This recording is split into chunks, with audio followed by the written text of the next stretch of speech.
Doğru düşünceye ulaşmakta en kilit rollerden birine sahip. Doğru ile yanlış arasındaki akıl yürütmenin ayrımını yapan disiplin şeklinde de niteleyebiliriz. Birçok filozofun çalışma yürüttüğü alanlar arasında yer alıyor. Özelliklerini sıraladığımız kavram mantık. Tanım bölümüne geçmeden önce hep birlikte yönümüzü sokağa çevirelim. Bakalım insanlar doğruya ulaşmak için kullandıkları bir yöntem olan bu kavramı nasıl niteliyor? Halka göre mantık nedir?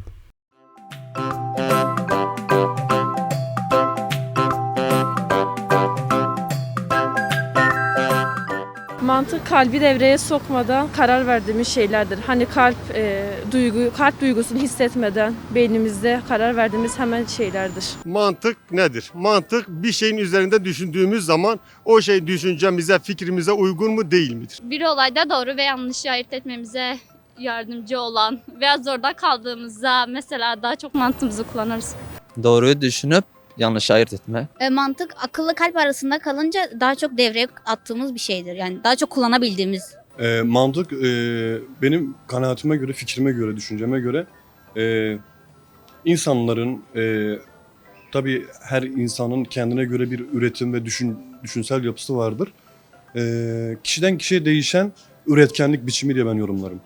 Bence insanın kendi kişi ve düşüncelerini başka bir tarafa yani başka bir insana yöneltmesi demektir. Mantık insanların zekası, düşünceleri, karşı tarafın düşünceleri. Mantık akla uygun doğru düşünme yetisidir. Yani doğruyu ve yanlışı birbirinden ayırt edebilmedir. Mantık düşüncedir. Düşünerek mantıklı bir şekilde hareket etmektir. Yani düşünerek iyi bir şekilde mantık odur bence. Valla bana göre mantık yani iki yol demektir. Yani bir iyi yol vardı, bir kötü yol vardı. Hangisini seçersen mantığın onu idrak eder.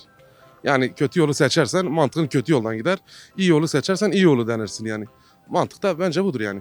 Mantık doğruyla yanlışı ayırt etme, doğru yolu bulma demektir. Şimdi mantık denildiği zaman akla iki şey geliyor. Bir karşıdaki insanın düşünceleri, bir de benim düşüncelerim yani.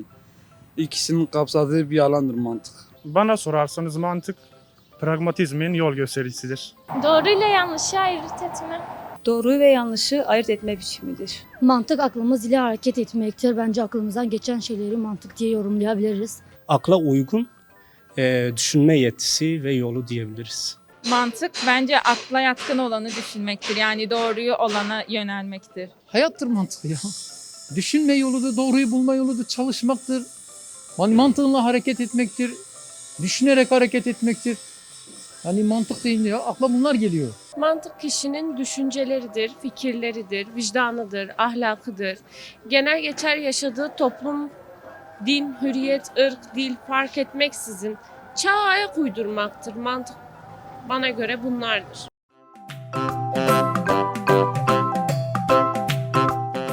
Mantık nedir sorusuna verilen cevaplar böyleydi. Mikrofon uzattığımız insanlar birbirinden ayrı tanımlamalar yaptı. Peki mantık kavramının temel anlamı ne? Bu sorunun cevabı için şimdi de tanım bölümüne geçiyoruz.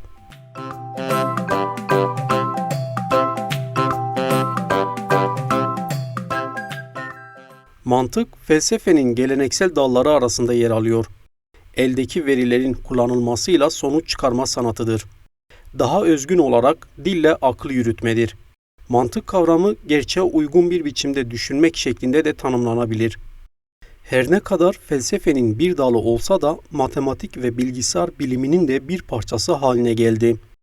Mantık bir disiplin olarak Aristoteles tarafından kurulmuştur. Bu disiplinde temel amaç yaratmak değil, olayları ve olguları daha anlaşılır kılmaktır.